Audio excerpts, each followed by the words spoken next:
Mundo Obrero Radio, una voz para la mayoría social.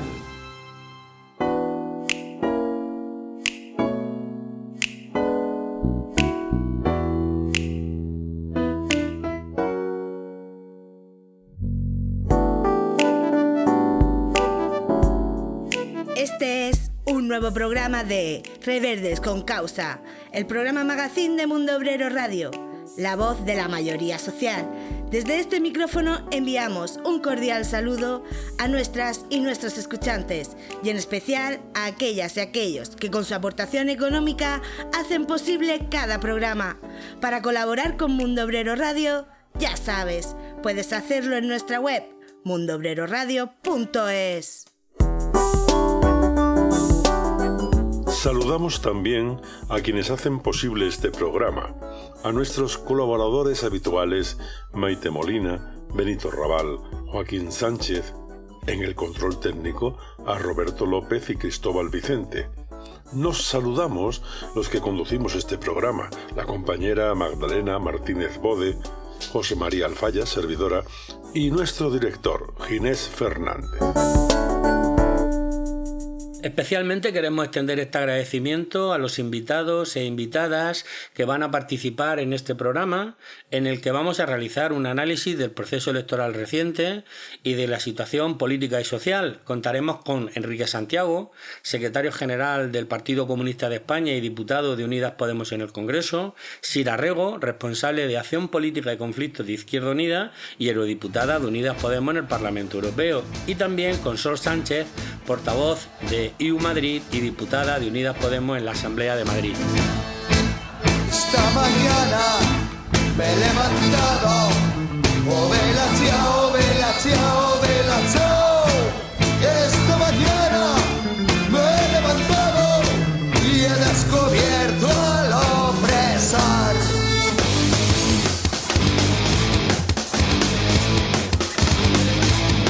Oh guerrillero, me voy contigo.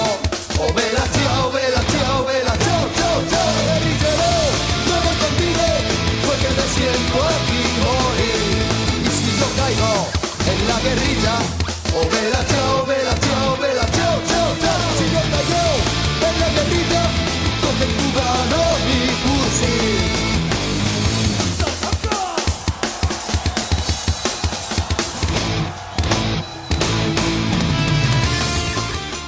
Pasado el reciente ciclo electoral de abril y mayo, es hora de realizar los análisis y balances de cómo se resitúa la situación política y social del país tras las votaciones a las elecciones generales, europeas, autonómicas y municipales. Desde Mundo Obrero Radio queremos dar voz a distintos actores políticos y sociales para conocer su posición y sus propuestas de futuro. En este primer programa iniciamos este recorrido con el diputado de Unidas Podemos y secretario general del PC, Enrique Santiago. Esta es la historia de un guerrillero. Un saludo y bienvenido a esta casa. Primero felicitarte por la consecución del escaño, Enrique. Pues un gran saludo a todos los oyentes de Mundo Obrero Radio. Un placer estar con vosotros. Y muchas gracias, aunque bueno, debemos decir que históricamente pues es lo normal, el secretario general del Partido Comunista de España pues que tenga representación en el Congreso de los Diputados, ¿no? Para abrir la entrevista, nos gustaría conocer tu análisis sobre los resultados electorales y de Unidas Podemos en particular. Pues efectivamente es un análisis muy complejo porque hemos asistido a una situación que nunca había habido en nuestro país, ¿no? 4 procesos electorales con apenas 30 días de diferencia. Nos hemos jugado y se ha decidido todo el poder institucional democráticamente en este país, ¿no? En muy pocos días. Y lo primero que observamos es, obviamente, bueno, pues un receso de la movilización política y un receso electoral de los resultados que las candidaturas de Unidad Popular tuvieron en las anteriores convocatorias electorales, ¿no? En el ciclo político del 2014, 2015, 2016, ¿no? En términos de las elecciones generales, que es donde menos se ha descendido, pues ha perdido pues casi un tercio de los votos, 1 millón y pico de votos, y eso no es buena noticia. En las elecciones municipales y autonómicas pues se ha perdido incluso un poco más. En las elecciones municipales va a ser todavía es difícil, nosotros no tenemos todavía datos a estas alturas de cuánto se ha descendido, porque, y de eso hablamos ahora o hablaremos en esta entrevista, pues ha habido demasiadas candidaturas diferentes, ¿no? Pero lo que está claro es que estamos en un momento de receso de la movilización popular, que probablemente se debe por un lado, pues a los errores que la izquierda ha cometido, ¿no? De no saber organizar bien la presencia en el conflicto social y mantener unos niveles de movilización que hace unos años sí se dieron de una forma sostenida. Es cierto también que comienza a cundir un mensaje en la sociedad un mensaje falso, pero que presenta como una situación económica de recuperación. Eso no es correcto, más bien estamos a las puertas de otra recesión económica y en todo caso creo que es importante recordar que todos los ajustes y recortes que se implementaron desde el año 2008 no se han conseguido revertir, es decir, se han estabilizado como parte ya del funcionamiento habitual del sistema y de las administraciones públicas, y eso no es bueno, eso hay que luchar contra ello. Y luego pues hemos tenido pues un serio problema desde el triunfo de la moción de censura, que es el problema que siempre tiene la izquierda alternativa y la izquierda transformadora, que es cómo relacionarnos con la socialdemocracia para constituir mayorías que impidan gobiernos de la derecha, pero sin que sea la socialdemocracia quien rentabilice esa situación. Nuevamente, yo creo que de una forma injusta ha sido el Partido Socialista el que ha rentabilizado pues el resultado de la moción de censura, a pesar de que el Partido Socialista durante 3 años ha permitido, 3 años de esta legislatura, 2 años y medio, ha permitido que gobernara Mariano Rajoy, que gobernara la derecha, desestimando la propuesta que le hizo Unidas Podemos al principio de la legislatura para llegar a un gobierno conjunto de izquierdas, ¿no? A pesar de eso y a pesar de que luego el acuerdo de presupuestos generales del Estado, pues los contenidos más avanzados socialmente fueron introducidos por nosotros, ¿no? Por Unidas Podemos, Izquierda Unida, Equo, y a pesar de que luego el Partido Socialista pues no ha cumplido, el gobierno del Partido Socialista no ha cumplido la mayoría de esas medidas de avance social que había incluidos en la ley de presupuestos, pues el caso es que lo ha rentabilizado ese paso por el gobierno del Partido Socialista y pues en buena medida el voto que nosotros hemos perdido lo ha recuperado el Partido Socialista, y eso nos tiene que hacer reflexionar mucho, ¿no? Aún así, pues hombre, yo sí diría que seguimos teniendo el mayor grupo parlamentario que la izquierda alternativa ha tenido en nuestro país desde el fin de la dictadura, al margen del grupo parlamentario que resultó en las anteriores elecciones del año, bueno, la sucesión de elecciones generales del 2015 y del 2016. Con lo cual, con esto que quiero decir, que tampoco parece muy ajustado a la realidad decir que Unidas Podemos, el proyecto Unidas Podemos se ha hundido. O sea, tenemos prácticamente el doble de diputados y diputadas que el mejor resultado que tuvo Izquierda Unida en el Parlamento, ¿no? Uh-huh. Estamos muy interesados en saber qué papel se le asigna, qué papel han jugado los medios de comunicación en el análisis que se ha realizado. Bueno, los medios de comunicación no cabe duda que trabajan para sus dueños. O sea, en nuestro país es evidente que existe ese denominado cuarto poder y que no es un poder democrático ni democratizable en la medida en que esté sometido a los designios del mercado, y la inmensa mayoría de las empresas de comunicación pues sean privadas, sin acceso por parte de los ciudadanos, sin acceso por parte de nuestro pueblo.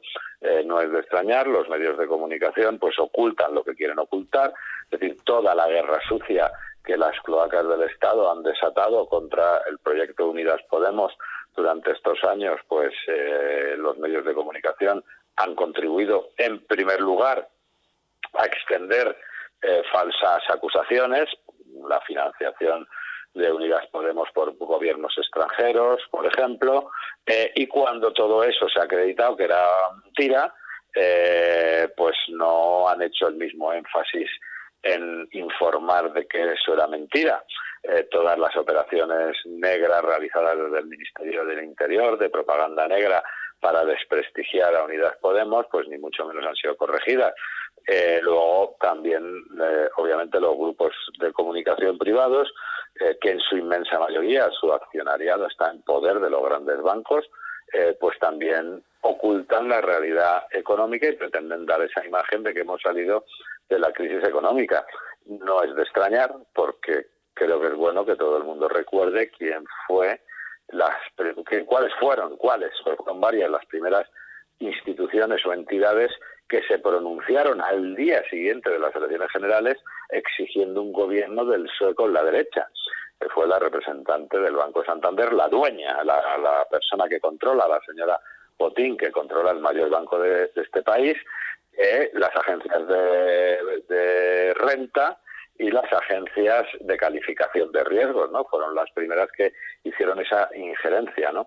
Es decir, son los mismos grupos económicos que controlan los medios de comunicación, con lo cual, pues, desgraciadamente, y a pesar del buen trabajo que intentan hacer los profesionales, los medios de comunicación finalmente responden a los intereses económicos de sus dueños, y desde luego en lo que hay amplísima coincidencia es en golpear como el enemigo a batir a Unidas Podemos.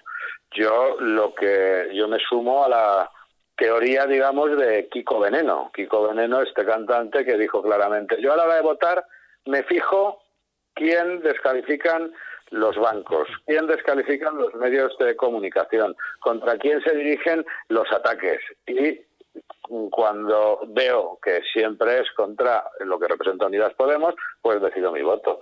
Es decir, si estos, que son los enemigos de la democracia y son los enemigos de la justicia social, atacan el proyecto Unidas Podemos, pues es evidente que el proyecto Unidas Podemos es el que en España está en mejores condiciones de defender los intereses y los derechos de nuestro pueblo. En el informe del Comité Central del pasado día 1 de junio y en lo que se refiere a los procesos de confluencia, se desprende que sigue considerándose válida la estrategia, pero también hay alguna cuestión que parece que ha habido problemas en la aplicación de la misma. ¿Se puede decir que la propuesta de unidad de la izquierda, los procesos de confluencia de la izquierda transformadora, siguen siendo válidos, pero que ha fracasado la táctica? Han fracasado muchas cosas, muchas tácticas y muchas técnicas y muchos métodos de llevar adelante la unidad. Hay una primera reflexión que cualquier luchador popular conoce perfectamente. La clase obrera, la clase trabajadora, nuestro pueblo, no controla los medios de producción, no controla el gran capital, no controla las instituciones que deciden realmente el poder en este país, como las fuerzas militares o la justicia, con lo cual, ¿cuál es el arma que tienen las clases populares? ¿Cuál es el arma que tenemos las clases trabajadoras? Pues el único arma que tenemos es la unidad popular, y es un arma, además, imparable e invencible si conseguimos ponerla a punto. ¿Cuál es nuestro problema? Pues que tenemos una tendencia a fijarnos más en aquellas cosas que nos separan y a permitir que intereses cortoplacistas o intereses más de tipo personal pues siempre estén atravesando el gran proyecto de poner en marcha una unidad popular consistente. Hemos cometido muchísimos errores, faltaba más. Hemos cometido, yo creo, para mí los principales errores es haber avanzado en estos años muy poco en hacer de las coordinaciones de la unidad popular algo más que coordinaciones para temas exclusivamente electorales o representativos de elección de listas. Teníamos que haber avanzado más en coordinar un trabajo conjunto en el conflicto social, en la organización del conflicto social, en juntar a las militancias, a los activistas de los distintos proyectos que forman parte de la Unidad Popular, juntarlos para que trabajaran conjuntamente, porque solamente el trabajo conjunto es lo que hace que vayan desapareciendo las desconfianzas cuando nos encontramos en la trinchera de la lucha de clases, en la trinchera del conflicto social, codo con codo, luchando contra el capital, luchando contra los enemigos de nuestro pueblo. Ahí es cuando nos damos cuenta que quién es nuestro enemigo y quiénes son nuestros compañeros, quiénes son nuestros iguales con los que tenemos que pelear, ¿no? Y entonces en todo eso, claro que hemos fallado estrepitosamente. O sea, hemos avanzado más en la coordinación y la unidad por arriba que por abajo. y eso obviamente pues no facilita la consolidación de un proyecto de unidad popular. Ha habido muchos más errores, ¿no? Pero en todo caso lo que ha quedado claro en este proceso popular, de unidad popular y también de convergencia electoral y en los resultados electorales, es que quien más ha descendido y más se ha visto perjudicado, aunque solo sea por las leyes electorales, es los colectivos que no han sido capaces de llegar a acuerdos, ¿no? No sé, yo citaría, por ejemplo, el análisis o el resultado, mejor dicho, de Compromís en las elecciones generales o en las elecciones europeas, ¿no? Unos resultados pues muy menguados y muy limitados respecto a lo que ocurrió en el anterior ciclo electoral por decidir ir por separado.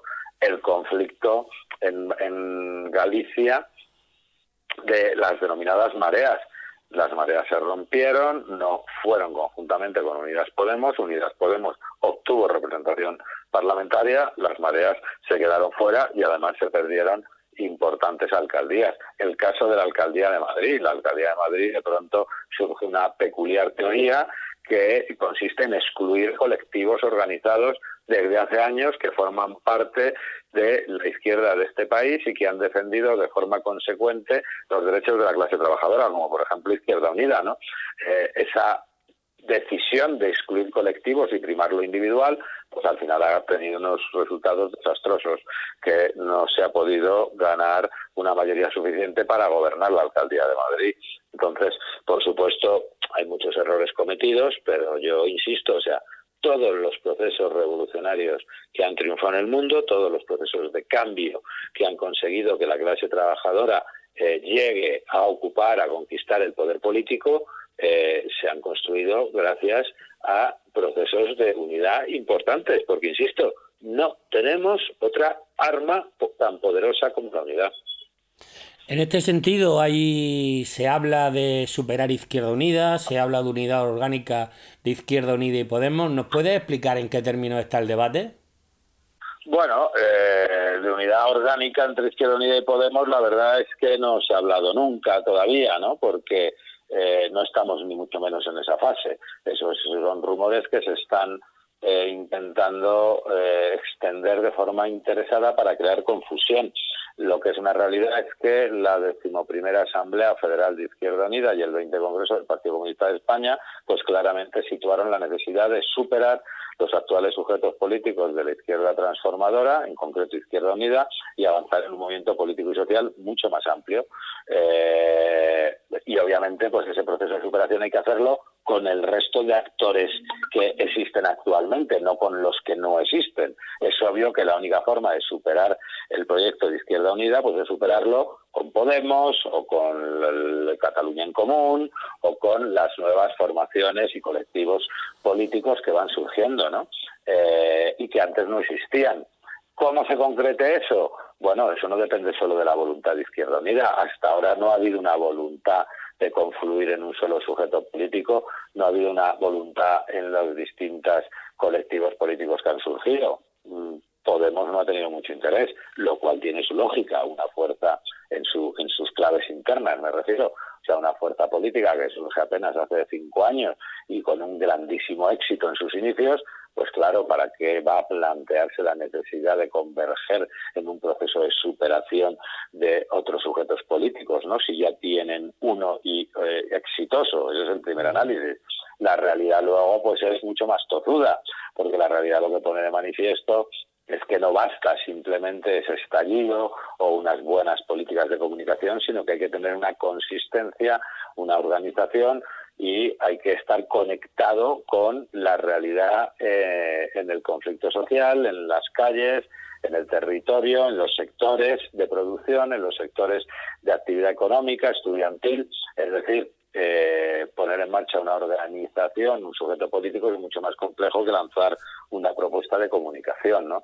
Yo creo que ahora estamos en otra fase. Ahora, pues todos los integrantes del proceso de convergencia y de lo que hoy es Unidas Podemos, pues saben que cada uno tiene distintas limitaciones por separado y que convendría ir avanzando en un proceso de superación conjunta de las actuales realidades políticas, ¿no? ¿Que eso se va a hacer mañana? Pues evidentemente no.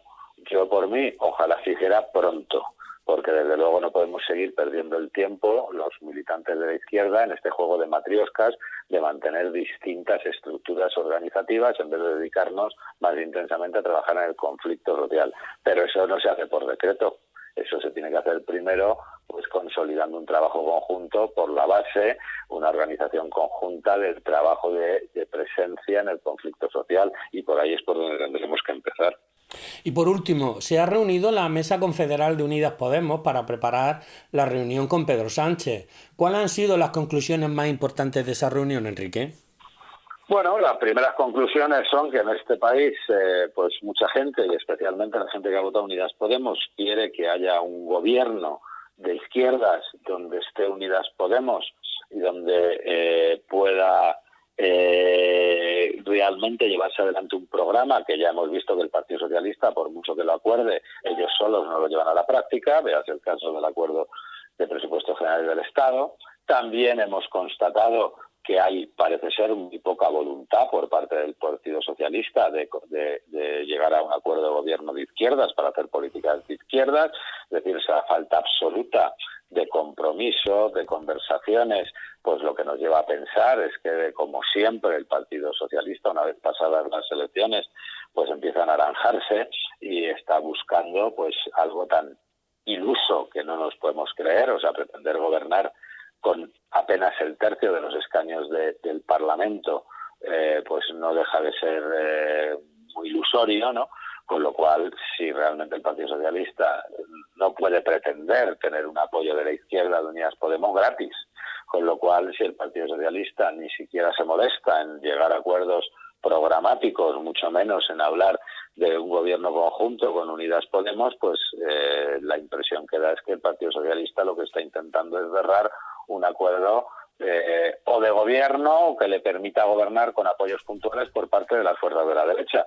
Y como es obvio, pues nuestro primer esfuerzo es evitar que en este país se sigan haciendo recortes y políticas neoliberales, intentar evitarlo a toda costa, ¿no? Y eso es pues lo que hemos estado viendo, ¿no? Como tenemos que exigir a que el Partido Socialista se pronuncie claramente si quiere que en España haya un gobierno de izquierdas para hacer políticas de izquierdas, o lo que quiere es hacer políticas, seguir con las políticas neoliberales. Y para eso, evidentemente, lo que estamos hablando en primer lugar es de hablar de un programa. Aquí nadie está hablando ni de sillones, ni de cargos, ni de ministerio. Estamos hablando de un programa, de que el Partido Socialista de entrada se siente con Unidas Podemos a hablar de un programa. Y ese proceso además tiene que construirse con acompañamiento social y popular. Es decir, lo que ha habido una grandísima coincidencia en esa mesa confederal es que este proceso no es un proceso entre una fuerza política o un colectivo político como es Unidas Podemos y el Partido Socialista. Nosotras y nosotros en Unidas Podemos tenemos que ser capaces de incorporar a ese proceso a los sindicatos, las organizaciones sociales, todo lo que está organizado en torno al conflicto social, para que contribuya, haga suyo ese proceso de exigencia, de construcción de un programa de gobierno de izquierdas, y si se llega a un acuerdo de programa, avanzar en un gobierno conjunto, donde no sea simplemente un gobierno Unidas Podemos Partido Socialista, sea un gobierno popular, un gobierno de el movimiento obrero, de los movimientos sociales, con el Partido Socialista, para obligar al Partido Socialista a hacer una política de izquierda. Esa es la línea en la que vamos a trabajar. Muy bien, Enrique, pues muchas gracias, y seguiremos contando contigo para que nos vayas informando y contando tu opinión y aquellas cuestiones que acontezcan en el panorama político nacional e internacional. Pues muchas gracias, y como siempre un placer estar con Mundo Obrero Radio. Muchos éxitos. Llega Mundo Obrero Radio, una radio para la mayoría social. Un medio independiente que cuenta las noticias que no salen en los medios del sistema. Tu aportación hace posible nuestra independencia. Puedes colaborar a través de nuestra página web mundoobreradio.es. Maite Molina nos vuelve a ofrecer una colaboración sobre sus inagotables Hijas de Calenda. Bienvenidas a Hijas de Calenda. Junio nos deja en la memoria feminista a un grupo de mujeres que a través de la medicina, la literatura y el cine han mejorado nuestras vidas y a las que debemos hacer visibles. Empezamos con Ana María Zeno, que nació un 7 de junio de 1922 en Argentina, médica, profesora, ginecóloga y sexóloga, que puso especial énfasis en la educación sexual y fue pionera en los 70 en temas de salud sexual y reproductiva. Su hija fue desaparecida por la dictadura militar argentina y jamás abandonó su lucha como una de las madres de la Plaza de Mayo. Sobre responsabilidad sexual, puso en entredicho a quienes por creencias religiosas cuestionaban el uso de anticonceptivos e impulsó la necesidad de incorporarlos para evitar abortos y para luchar contra el SIDA.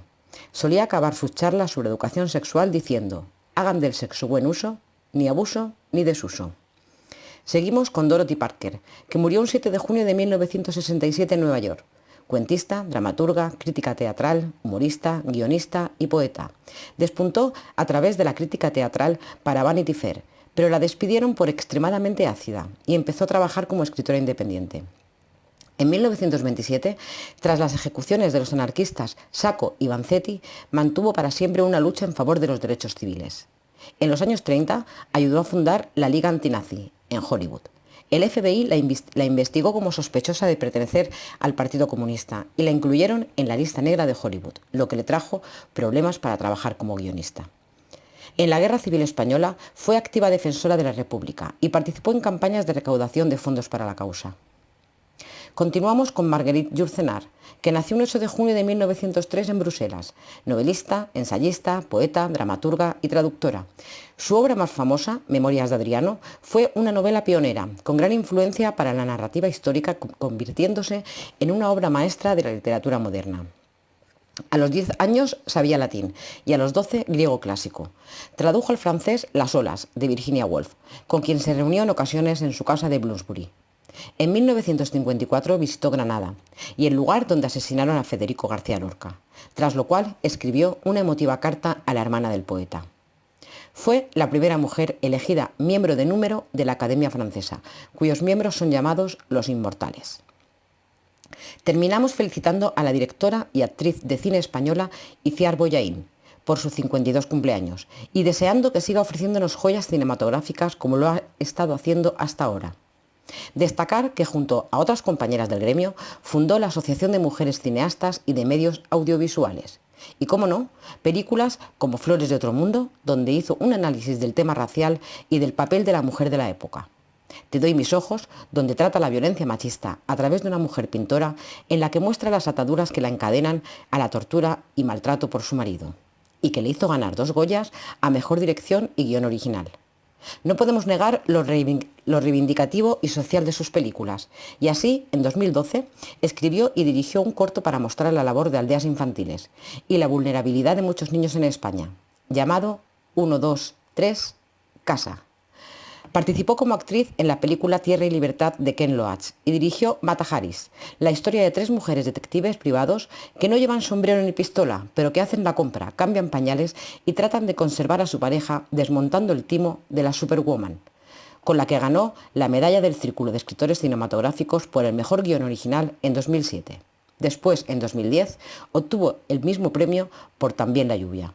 Acabamos con El Olivo, su penúltimo trabajo como directora, donde denuncia el expolio de la naturaleza, la corrupción, la burbuja inmobiliaria, los abusos de los bancos, el paro, y donde critica el desarraigo y el olvido de los valores. Como ella dijo en una entrevista, hay que reivindicar a los abuelos. Salud y hasta pronto, amigas de Calenda. Venenos tus monólogos, tus discursos incoloros. No ves que no estamos solos, millones de polo a polo. Al son de un solo coro marcharemos con el tono, con la convicción que basta de robo. Tu estado de control, tu trono podrido de oro, tu política y tu riqueza y tu tesoro. No, la hora sonó, la hora sonó. No permitiremos más tu doctrina del shock. La hora sonó, la hora sonó del shock. La hora sonó, la hora sonó del shock. La hora sonó, la hora sonó del shock. La hora sonó, la hora sonó. No países, solo corporaciones. ¿Quién tiene más acciones? Trozos gordos, poderosos, decisiones por muy pocos. Constitución pinochetista, derecho pues de hilo fascista, golpista disfrazado de un indulto elitista. se toma la máquina, rota la calle se raya, la calle no calle, debate que estalla, todo lo quitan, todo lo venden, todo se lucra, la vida, la muerte, todo es negocio, bajo tu toldo, semilla, pascuala, me quedo seguro. Venenos tus monólogos, tus discursos incoloros, no ves que no estamos solos, millones de polo a polo, al son de un solo coro. El 26 de mayo también se celebraron elecciones al Parlamento Europeo. La última vez que estas coincidieron con las autonómicas y locales fue hace 20 años, en 1999. Para valorar los resultados y la situación política europea, contamos con Sira Rego, responsable de Acción Política y Conflictos de Izquierda Unida y eurodiputada de Unidas Podemos. Un saludo, Sira, y gracias por atender la llamada de Mundo Obrero Radio. Muchas gracias, un saludo. Tras las elecciones europeas, ¿cómo ha quedado la composición de la Eurocámara? Hemos visto cómo ha habido un retroceso general de las fuerzas de izquierda a nivel europeo, en algunos lugares incluso tremendamente preocupante. Y en ese sentido, pues quizás sí tener una mirada optimista en torno a lo que ha supuesto la alianza de Unidas Podemos en nuestro país, que aunque si bien es cierto no hemos conseguido el resultado esperado, también podemos decir que nos ha permitido resistir en muchas mejores condiciones de lo que han hecho las izquierdas en otros países europeos, que en algunos de los casos han llegado incluso hasta desaparecer. Por lo tanto, bueno, queda muchísima tarea por delante, mucho repensar con estos resultados cómo hacer la tarea a partir de ahora para ensanchar el campo de la izquierda a la izquierda de la socialdemocracia, pero bueno, es verdad que los resultados pues hubiesen sido claramente mejorables. ¿Ha cambiado la percepción social de la Unión Europea desde 2014? En su caso, ¿cómo? Nosotros pensamos que sí, que ha cambiado muchísimo. De hecho, una parte del retroceso electoral tiene mucho que ver con esto, ¿no? Con la percepción que se tenía en 2014 de la responsabilidad directa que tenían las políticas de recorte sobre las personas trabajadoras en nuestro país, por ejemplo. Es decir, en 2014 había una sensación directa de que nuestras condiciones de vida, la falta de trabajo, los recortes de servicios públicos, el tener que pagar primero a los bancos en lugar de poder pagar nuestros servicios públicos, tenía mucho que ver con directrices y con mandatos que venían de Bruselas, de la Unión Europea. Ahora esto ha cambiado. Es decir, hay un alejamiento de todo esto con esta falsa sensación de que la crisis está resuelta, hay un distanciamiento de Europa. Por lo tanto, hay una percepción que sí que creemos que ha cambiado y que lógicamente se ha visto reflejado en el voto. Es decir, de la misma manera que en 2014 sí que hubo un voto mucho más significativo, tanto a Izquierda Unida como a Podemos, pues ahora hemos visto que se ha reducido y que quizá frente a las políticas neoliberales y el efecto que ha tenido sobre las familias trabajadoras, mucha gente ante esto ha preferido refugiarse en opciones mucho más clásicas, como por ejemplo es el voto al Partido Socialista, que evidentemente ha mejorado sus resultados notablemente, ¿no? Pensamos que también, por tanto, tiene mucho que ver el ciclo político y el cómo se ha ido conformando los distintos bloques políticos en nuestro país y en Europa con el cambio de la percepción política que ha habido a lo largo de estos últimos años. Algunas voces dicen que Unidas Podemos ha realizado una campaña europeísta, cuando desde Izquierda Unida se es crítico con la Unión Europea actual. ¿Qué puedes decir a esto? Bueno, yo creo que ha sido una campaña bastante crítica con el modelo europeo en general. Nosotros alcanzamos un acuerdo, vamos en coalición electoral en Unidas Podemos, una coalición que tiene 10 ejes de trabajo que conformaban un decálogo programático, un decálogo que es profundamente crítico con el modelo de integración europea actual. Desde luego, Izquierda Unida además tiene su programa y en ese sentido también nos hemos movido en la campaña electoral, nos hemos movido desde Izquierda Unida claramente buscando posicionarnos y marcar nuestra hoja de ruta y nuestros elementos programáticos fundamentales. En todo momento hemos tenido un carácter profundamente impugnatorio de las reglas del juego de la Unión Europea. Entonces, bueno, no sé si estamos hablando más de percepciones subjetivas o de elementos reales, ¿no? En cualquier caso, sí destacar que somos una coalición de partidos, que lógicamente Podemos tiene un programa político propio y nosotros y nosotras también tenemos un programa político propio y que dentro del margen de lo que da una coalición, pues lógicamente hay matices dentro de las posiciones que yo creo que son absolutamente razonables.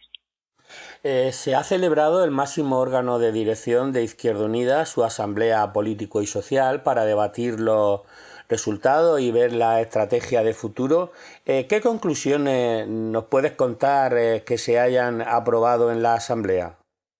Bueno, pues fundamentalmente yo diría dos cuestiones. En primer lugar, el balance de lo que son los resultados electorales, que lo que fija es una foto en la que vemos que allá donde ha habido unidad popular, unidad electoral, hemos sido capaces de resistir en mejores condiciones que donde no lo ha habido. Yo creo que ahí hay que ser muy serios con la lectura que se hace. Es decir, como casi siempre, casos, nuestro compañero y colaborador Benito Raval hace que las palabras reboten contra el muro. Hoy, hablando de una reciente ceremonia que parece situarnos en la condición de vasallos palacieros. Escuchar en televisión que la presidenta del Congreso de los Diputados ha acudido a la zarzuela para llevarle al monarca a la lista de los diputados y que este, tras varias reuniones, designará un candidato a la presidencia es una vergüenza. Porque significa que una de dos, pues Reyezuelo, amante de las banderas, no escucha las noticias, ocupado como está con sus negocios, porque hayamos votado su mero trámite, ya que es el que propone y no nosotros con nuestros votos. Ver cómo nuestros representantes esperan, como buenos vasallos, la salida del alto mozalbete en un salón tapizado para que magnánimamente este les estreche la mano es una vergüenza, porque a ellos les hemos elegido, y al de la corona solo le ha elegido la naturaleza a través de un polvo recio. Que el padre del rey, también rey aunque un poco menos, colocado en su cargo por el sangriento dictador fascista que acabó con la democracia y tiranizó al país durante 40 años, de repente decida que está cansado y que ya no va a acudir a actos públicos, pero que va a seguir cobrando lo mismo, y lo mismo va a seguir siendo inviolable, con las mismas prebendas legales y económicas, es una vergüenza.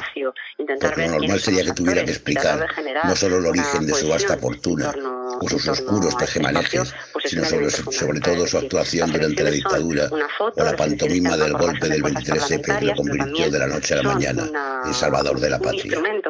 Que su mujer, o del anterior rey, quiero decir, tan valorada por un público dopado con la misma cantidad de lesatines como Deola y Telecinco, y que también sigue siendo reina y cobrando, acuda y no explique a santo de qué a las reuniones del Club Bilderberg, en el que unas cuantas familias deciden el destino de la humanidad, que es lo mismo que decir cuánta hambre van a pasar aquellos a quienes van a saquear.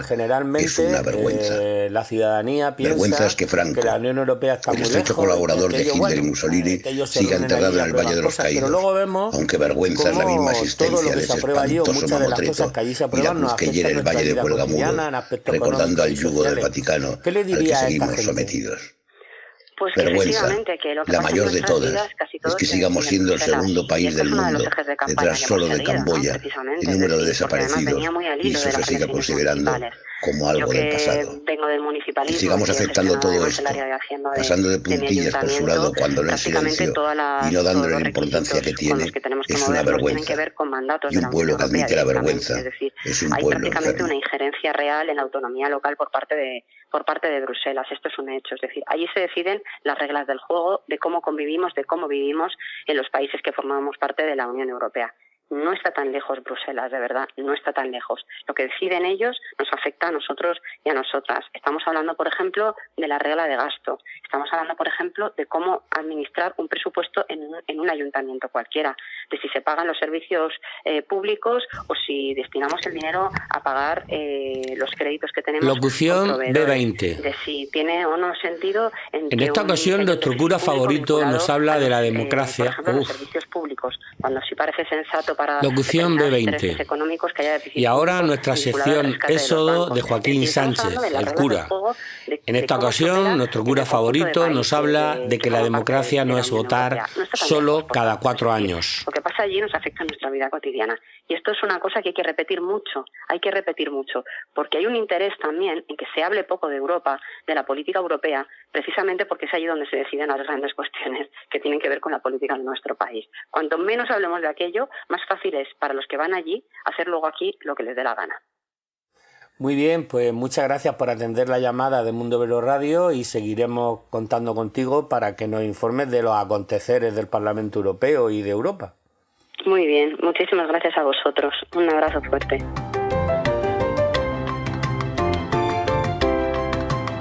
Estás escuchando Rebeldes con Causa.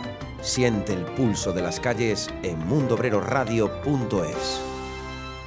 Como casi siempre, nuestro compañero y colaborador Benito Raval hace que las palabras reboten contra el muro. Hoy, hablando de una reciente ceremonia que parece situarnos en la condición de vasallos palaciegos.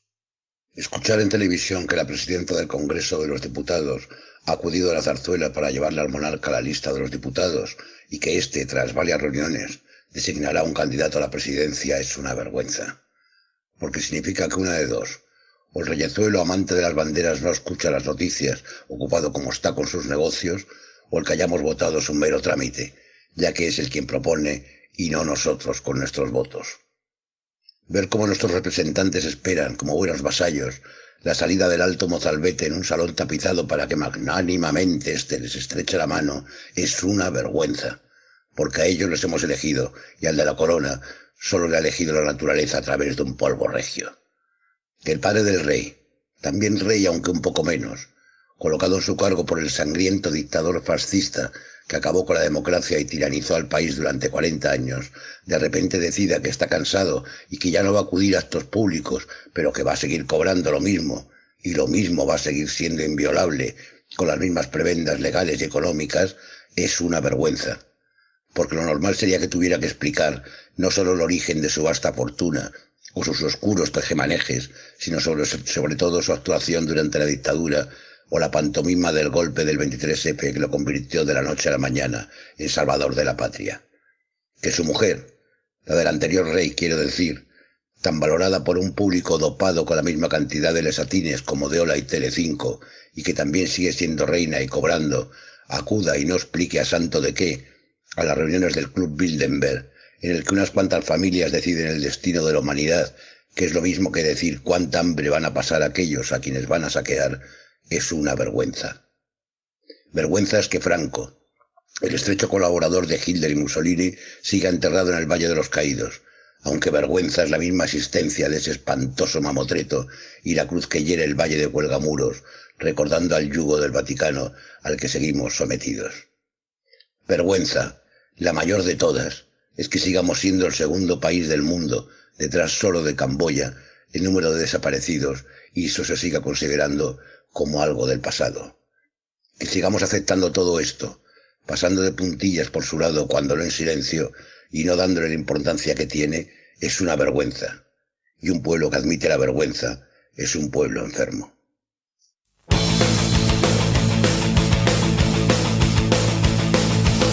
Allá donde se cruzan los caminos, donde el mal no se puede concebir,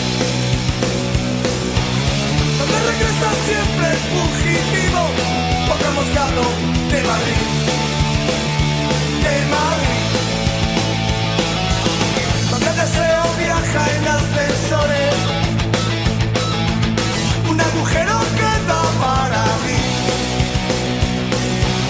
que me dejó la vida en sus rincones, pongamos que hablo de Madrid, de Madrid. Las niñas ya no quieren ser princesas y a los niños les da por perseguir. El mar dentro de un vaso de ginebra, pongamos que hablo de Madrid, de Madrid.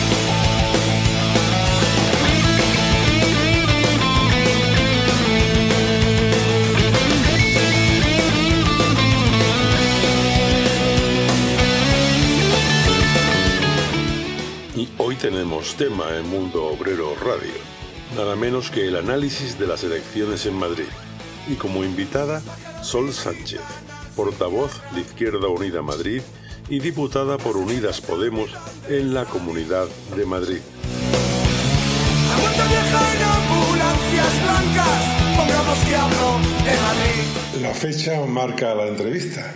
Estamos pendientes de metabolizar los resultados de unas elecciones. Estamos en ello, sí.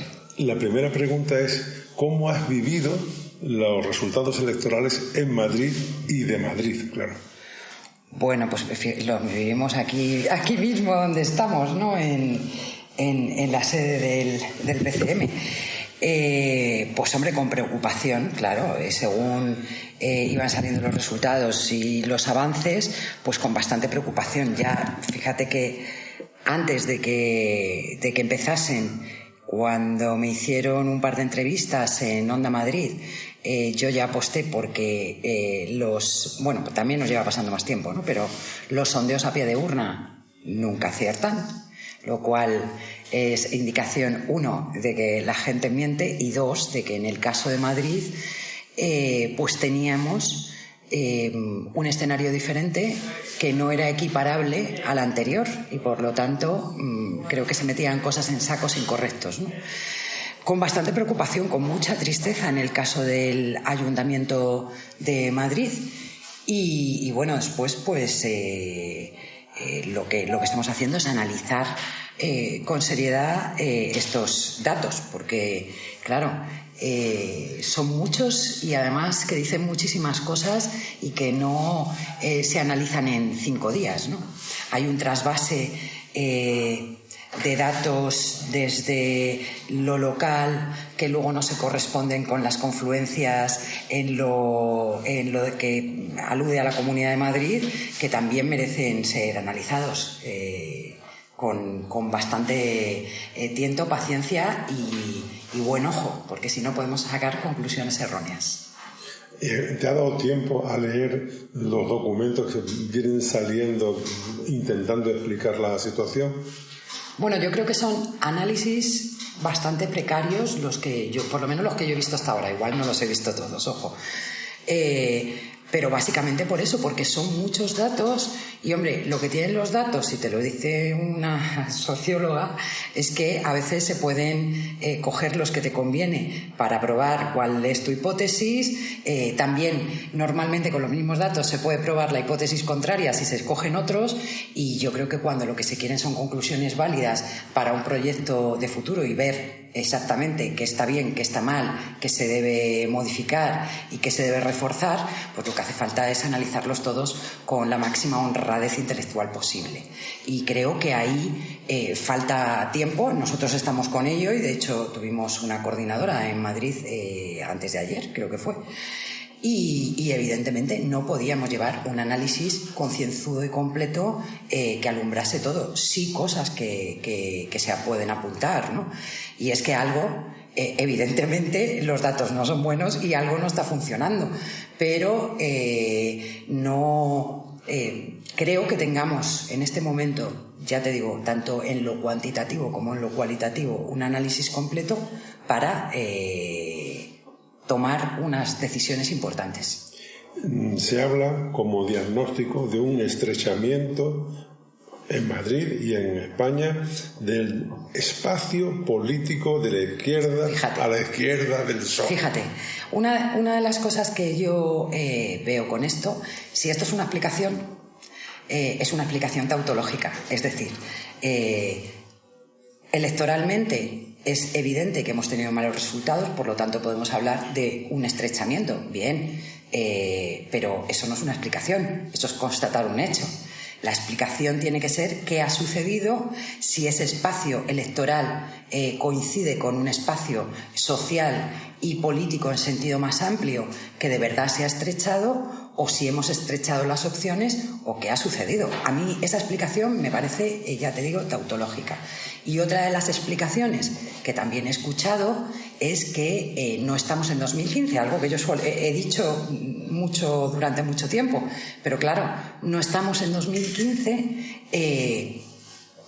Si eso significa que es que las condiciones materiales de la clase trabajadora a la que nosotros queremos representar, y que también hay que preguntarse por qué sigue votando más al PSOE, que es un dato estadístico comprobable, ¿no?, que a nosotros mismos, pues yo creo que nos estamos equivocando, porque fíjate, no creo que hayan mejorado las condiciones de vida de la clase trabajadora de 2015 aquí. Es más, lo que entonces era una precariedad que se podía entender como coyuntural, en 2019 podemos empezar a asegurar, y yo creo que equivocándonos muy poquito, que se ha convertido en estructural. Entonces, para mí eso es un agravamiento. una mejora. Si estamos comprando el discurso de que se ha acabado la crisis, yo creo que nos estamos equivocando mucho. Por eso creo que hace falta coger más datos, hace falta hacer un análisis más concienzudo y más profundo y no quedarnos en explicaciones como estas, que para mí pasa de superficial a frívola. Bueno, y ahora pues otro tema que también suena mítico, como es el famoso tema de la unidad y la fragmentación. ¿Tú esto cómo lo has vivido en Madrid? Bueno, es evidente que Madrid además es que ha sido un sitio donde han pasado todavía más cosas que en el resto del Estado, si cabe, que no son pocas, porque hay que ver cómo está cada uno de los territorios, la disparidad de escenarios, de confecciones, de ir por separado, de ir conjuntamente, etcétera. Aquí en Madrid, pues hombre, es que por eso te digo que hace falta un análisis bastante grande. Nosotros quisimos hasta el último momento, salimos con aquello de ser el pegamento de la izquierda, hay cosas que no estaban dentro de nuestra área de influencia y nos reventó un espacio que no era el nuestro. Los resultados son los que son, entonces es evidente que hay cosas que no han salido bien. También es evidente que si hablamos de un estrechamiento del espacio de la izquierda tendremos que decir que es la izquierda, porque curiosamente si vemos los resultados, por ejemplo en la Asamblea de Madrid, es muy preocupante empezar a sumar y a restar y ver cómo ha quedado todo aquello. Yo creo que nadie duda de que cuanta mayor unidad, al menos electoral, en este caso, porque solamente hablábamos de unidad electoral y tendemos a confundir otro tipo de unidad con esa, ¿no? Mejores resultados por una cuestión lógica del sistema electoral que tenemos, aunque en Madrid es circunscripción única. Pero también hay una gran disparidad cuando bajamos a lo local y cuando también vemos cómo pues en algunas coaliciones locales donde pues la coalición electoral local ha sacado X votos, menos del 50% se han traducido en votos, pues lo digo esto por no señalar porque estamos sacando todos los datos, ¿no? Menos del 50% de esos votos han ido a parar a la coalición Unidas Podemos Izquierda Unida en la Asamblea de Madrid, ¿no? Entonces todas estas cosas hay que analizar a qué se deben antes de hacer valoraciones así como un poco valientes pero carentes de fundamento. Y claro, cuando se habla de unidad se habla muy frecuentemente de la unidad por arriba, acuerdos, negociaciones. Claro. ¿Y la unidad por abajo, cómo la ves? Pues depende de en qué lugares la veo. Tremendamente desigual. En este momento, a grosso modo, no se ha producido. Yo creo que eso es evidente. Y luego hay pequeñas islas donde se lleva trabajando incluso a veces desde antes de 2015 y que pues han hecho su propio proceso, muchas de ellas incluso han hecho primarias, cosa que por ejemplo en Madrid ha sido como un vacío absoluto, ¿no? Han hecho procesos diferentes que ya llevaban trabajados, hay unidad de verdad en cuanto a los conflictos locales, etcétera, etcétera, y también se ha traducido en algo mejor, ¿no?, de resultado electoral. Por lo tanto, yo creo que es válido eso que seguimos pidiendo, que es unidad desde abajo y de verdad, ¿no?, en el conflicto social, en los movimientos vecinales, etcétera, etcétera. Cuando eso funciona, entendemos que sí. Cuando se fuerza por arriba, pues bueno, yo creo que estamos viendo que al final también se traduce en ambos planos en que no se consigan los resultados deseados. Y el efecto psicológico de las elecciones, de los resultados y de las interpretaciones de los resultados, que todo vale en esta batalla de ideas, ¿cómo afecta a nuestra supuesta base social? Bueno, yo creo que está por ver, pero han pasado cosas que también hay que tener en cuenta, que algunos compañeros y compañeras de diversas asambleas de ciudades de la Comunidad de Madrid, pues justo esta semana no también ponían encima de la mesa. Hay sitios donde los resultados electorales son malos y sin embargo se ha apuntado un montón de gente a las asambleas locales y ha crecido lo que es la base social de esos lugares, ¿no? Entonces, por eso yo creo que tenemos que tener mucha prudencia. Es evidente que la representación dentro de la institución ayuda porque canaliza cosas, ¿no? Bueno, ahora también tenemos algo que no hemos tenido en Madrid estos últimos 4 años, y es gente dentro de la Asamblea de Madrid que probablemente pueda canalizar iniciativas de poblaciones, además poblaciones importantes, que se han quedado sin representación dentro de sus ayuntamientos, pero a los que podemos ayudar desde la Asamblea, ¿no? Yo creo que por eso lo que es importante es ver qué proyecto político tenemos para seguir adelante con él y cuál es la situación real de las propias asambleas, porque puedes pensar, se han quedado sin concejales, esto se hunde y sin embargo se les han apuntado 50 personas en Majadahonda, ¿no? Entonces, todas estas cosas yo creo que hay que saber verlas, que hay que trabajar mucho con la gente. Es un mazazo porque son unos resultados malos en general, eso no lo vamos a vestir de ningún colorido disfraz, pero la gente está viva, las asambleas están vivas y algunas, contra todo pronóstico, incluso creciendo y con gente quizá que ha vivido la campaña esta tan difícil que hemos tenido y de repente ha dado el paso para su participación política. Bueno, pues habrá que sopesar, ¿no? Cómo aprovechamos toda esa energía, que no deja de ser algo que empieza por abajo. O sea que también se nos olvida y solamente medimos en función de los resultados electorales, y creo que sería erróneo porque sería incoherente con nuestro propio discurso. Tendremos que meditar también sobre lo que ya podríamos llamar, muy ligeramente, metodología de la militancia. Bueno, pues yo creo que todo eso hay que mejorarlo. Hay que mejorar los cauces, aunque hay que mejorar las formas en las que la gente trabaja y que eso se comunique con el resto de la organización, con la dirección, con la representación que tengamos.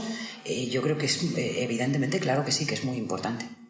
Y vamos a poder hacer, o vamos a tener que hacer, un esfuerzo enorme de formación, porque parece como que la motivación de amplias masas de gente que se suma de alguna forma a nuestra causa de aquella manera son más aspiracionales que transformadores de la sociedad, ¿no? Sí. Porque se está utilizando mucho el término aspiracional para definir a una capa de población que está metida en esta historia, se interesa por la política, pero en la medida en que aspiran a unos niveles determinados de vida, a unos niveles determinados de representación social. Y en cambio la lucha, digamos, propiamente dicha contra el sistema, en aquello que sabemos que el sistema ya no va a servirnos, queda un poquito...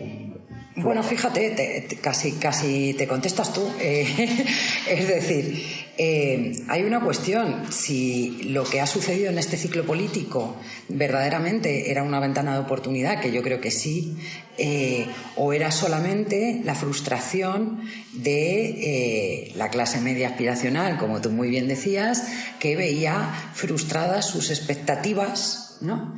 A vivir al menos como le habían dicho que iba a poder vivir.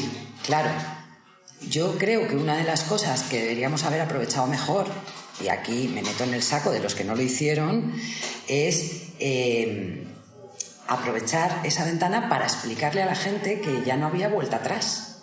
Y de hecho eso entronca con una crisis que va más allá de lo puramente económico, como las anteriores que hemos vivido, que son los límites del planeta, la crisis climática, que hace imposible que el sistema capitalista pueda ser reformado, que es la eterna quimera de la socialdemocracia, ¿no? Con la que parece que ahora se funde o confunde una parte de lo que se suponía que era el espacio del cambio, ¿no? Y si eso se lo hemos hecho entender a la gente.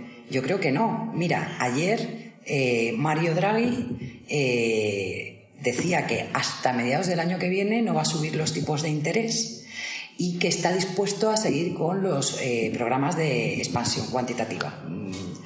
Claro, eso significa seguir comprando deuda pública y privada para seguir insuflando dinero a un sistema que no se va a recomponer y, de hecho, también estar pagando a los bancos privados para que den préstamos a la gente. Lo único que estamos haciendo es evitando que se declare de manera inmediata una crisis que en realidad, bajo mi punto de vista, hay otros que dicen que es otra, pero yo creo que es la misma que en realidad nunca hemos superado, y menos países como el nuestro. Pues todo eso es lo que había que explicarle a la gente, porque si hubo un momento de pulsión emotiva que llevó a tener una representación a la izquierda del PSOE mucho más grande de la que históricamente ha habido, pero lo emotivo y las emociones suben y bajan.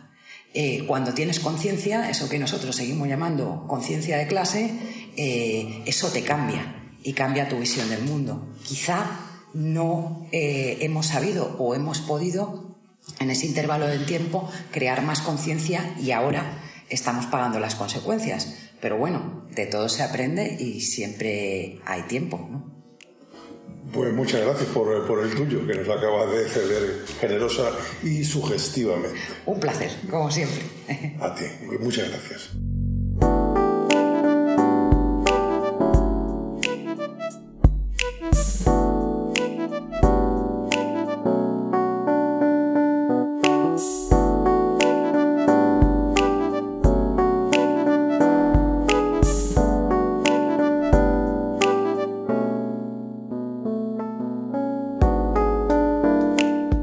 Sol Sánchez.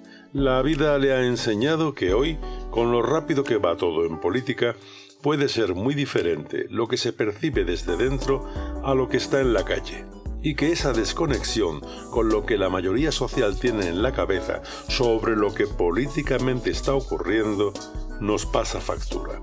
Por eso le hemos querido preguntar, desde dentro y desde fuera, su opinión sobre el momento electoral que acabamos de vivir, los achiques de espacio, que ahora se llaman estrechamientos, la unidad de la izquierda afluente o confluente y la base por la altura.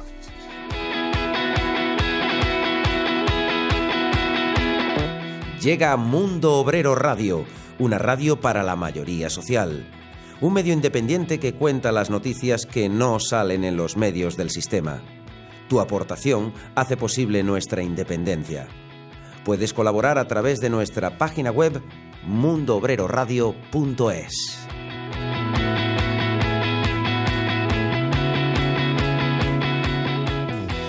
Y ahora nuestra sección Éxodo de Joaquín Sánchez, el cura. En esta ocasión, nuestro cura favorito nos habla de que la democracia no es votar solo cada 4 años. Tras las elecciones viene el momento de la reflexión de aquello que hayan perdido, viene el momento de plantearse y replantearse los pactos, pero lo que es más importante todavía es que los ciudadanos y ciudadanas no podemos delegar nuestra responsabilidad como tales solamente en el mero hecho de votar cada 4 años. Porque, entre otras cosas, los poderes fácticos, los poderes económicos, financieros, sociales, van a seguir presionando.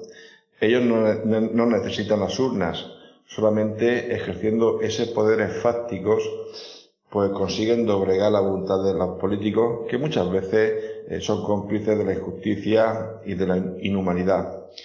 Por eso nosotros, los ciudadanos y ciudadanas, tenemos que seguir asumiendo nuestra responsabilidad social, seguir luchando desde la conciencia, desde la sensibilización, desde la movilización y de la transformación. Tenemos que sensibilizar, concienciar, movilizar y transformar una sociedad en base a los principios básicos de la libertad, la justicia y la fraternidad. Sigue la lucha. Esta mañana la Policía de Investigaciones realizó una serie de allanamientos en las llamadas Casas Ocupa. Es un golpe que refleja el espíritu del gobierno, de luchar contra los seres humanos, de luchar contra sueños, esperanzas, años de trabajo, sin piedad, grupos anarquistas, ley antiterrorista, presos mapuches, supuestos victimarios. Ellos son los verdaderos terroristas de este país. Yo sería criminal si fuera un ladrón de juventud que impone a sus trabajadores condiciones de esclavitud. Sería criminal si lucrara con la salud, obligando al pobre a escoger endeudamiento o ataúd. Sería criminal si fuera el dueño de FASA y pagara una multa con que ni se inmutan mis ganancias. O si fuera un buitre, un pirata de la educación que no gasta en pupitre ni la mitad de su plata de subvención. Yo sería ladrón si me llamara Piñera y si mi principal inversión estuviera en la moneda. Si cobrara tasas usureras por viviendas sociales o construyera edificios letales para ahorrar en materiales. Si reabriera la mina sabiendo que es peligroso, sin importarme la vida, solo mi lucrativo negocio. Si tratara con una vara al tramposo que es famoso, pero con otra vara al que yo considero menos valioso. Yo sería antisocial si fuera un cardenal que oculta información de la verdad de un violador con sotana. O si acordara pagar estudios de impacto ambiental inexistente para seguir contaminando legalmente. Yo sería malhechor si pusiera en la tele los programas que hoy día educan a muchos niños de 8 y 9. Seguramente, si yo fuera diputado, sería un delincuente organizado haciendo negocios con el Estado. Yo sería criminal si hiciera todo eso, pero lo más vergonzoso es que no iría nunca preso. Y si ahora constituye delito decir lo que pienso, la Violeta ya lo dijo, preso voy también, sargento. Dice el texto, yo sería criminal si fuera un ladrón de juventud que impone a sus trabajadores condiciones de esclavitud. Sería criminal si lucrara con la salud, obligando al pobre a escoger endeudamiento o ataúd. Nosotros somos Mundo Obrero Radio y con esto nos vamos despidiendo del programa de hoy, pero volveremos pronto con todos nuestros colaboradores que hacen posible esta aventura de Mundo Obrero Radio. Y para que podamos seguir haciendo una radio libre y sin ataduras al capital, necesitamos tu ayuda. Hagamos lo posible. Colabora con Mundo Obrero Radio a través de nuestra web mundoobreradio.es.